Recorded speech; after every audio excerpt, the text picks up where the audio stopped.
Cops need quotas, according to some top New York Police Department officials, because otherwise they might not do that much work. This is incredible. There's a New York Times article about this and a Reason.com article about this. And there's a trial which focuses on the NYPD stop and frisk program. So if you're not up to speed on stop and frisk is the program where NYPD approaches and basically shakes people down without a specific cause, just if officers say they might be up to no good. And police department officials have come up with an explanation that is particularly disturbing. Basically, officers are leaned on to produce. Produce is the term that's being called for basically logging stop and frisks, because basically they might not do their jobs otherwise. This comes down to quotas. And there's a lot of controversy in many police departments about whether so-called quotas exist. Quotas for the number of people that need to be cited, stopped, whatever the case may be, quotas of all kinds. And the NYPD officials have not really conceded that quotas exist specifically, but they've talked about performance goals. And how performance goals differ from quotas is a mystery to me at this point. And NYPD brass are insisting that they have to set these performance goals, these standards, to get cops out of their cars and interacting with the public, or basically they might just sit in their cars all day. This is from the New York Times. 10% of them were malcontents who worked as little as possible. Unless they're being paid overtime, officers seem to avoid writing summonses or tickets, as they may be known in your state. Indeed, some police officers need to be weaned off the idea that they are paid to drive around in their patrol cars eating donuts. Wow.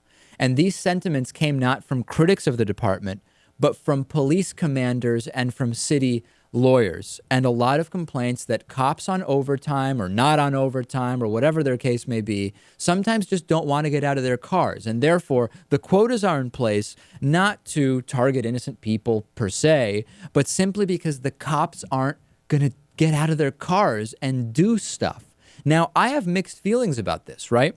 On one hand, the less cops do, the less it costs society in some sense, and the healthier an indication of our society. In other words, it indicates a healthier society. Ideally, cops wouldn't have to do anything, and society would kind of just go along without their meddling or involvement. But that doesn't always actually work out that way, right? I mean, we could say, well, we don't want surgeons to have to do a lot of surgeries. It'd be better to actually just have doctors make people healthy and look for non-surgical options. So just saying you've got to do this number of surgeries, in a vacuum, that's not a positive thing. However, let's assume that people aren't doing anything wrong and you have a quota, right? Inevitably, for quotas to be met, cops would have to be talking to people that have done nothing wrong. And by definition, they would have to make up this so-called, I don't want to use the term probable cause because it's a legal term, but this, they think the person is up to something. People aren't always doing bad things. Why do we have to pretend that they are?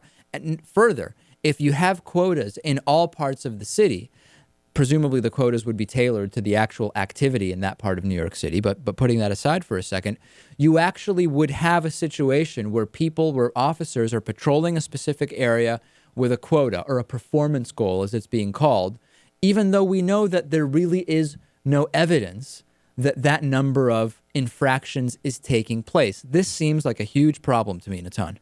Well, it's a complicated question. In the case of New York City, it went from being one of the most dangerous cities to potentially, depending on how you count crimes, the most safe city above 500,000 people in the United States. And even if you don't accept that number, everyone accepts that it's incredibly safe compared to what it was. So the question is why?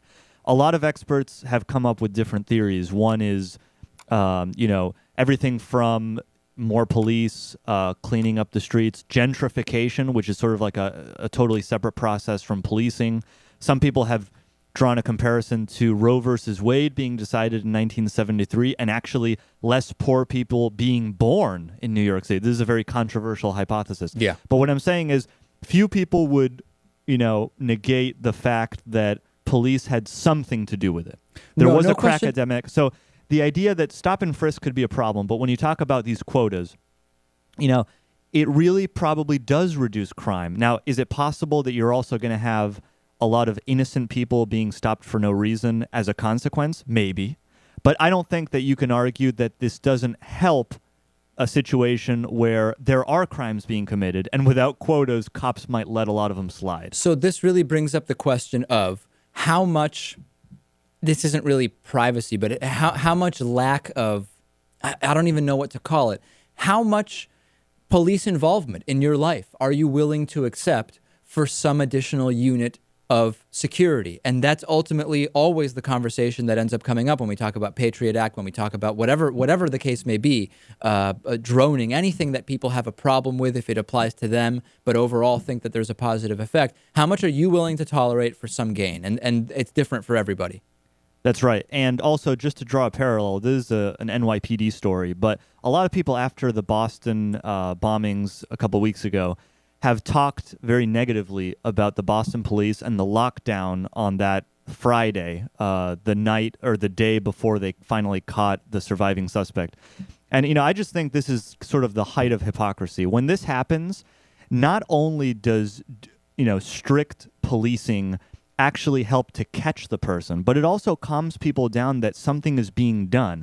You can't have the cake and eat it too. You can't say that we want to be protected, we want to catch this guy. Everyone was in a frenzy. And then, even though, I agree with Bill Maher on some things, Bill Maher and all of these sort of leftists who are very far away from Boston are talking about what happened during the lockdown as some sort of civil liberties infringement. The people in Boston were very happy that they did that. It was extremely successful. And I think we need to be careful when we criticize what we actually need. Fair enough. And I think we're going to have to, that's a separate issue kind of from the quotas being necessary to get cops out of their car. That's an admission that is troubling, but we've now strayed kind of from that. That's true. But we're going to circle back to that in the future.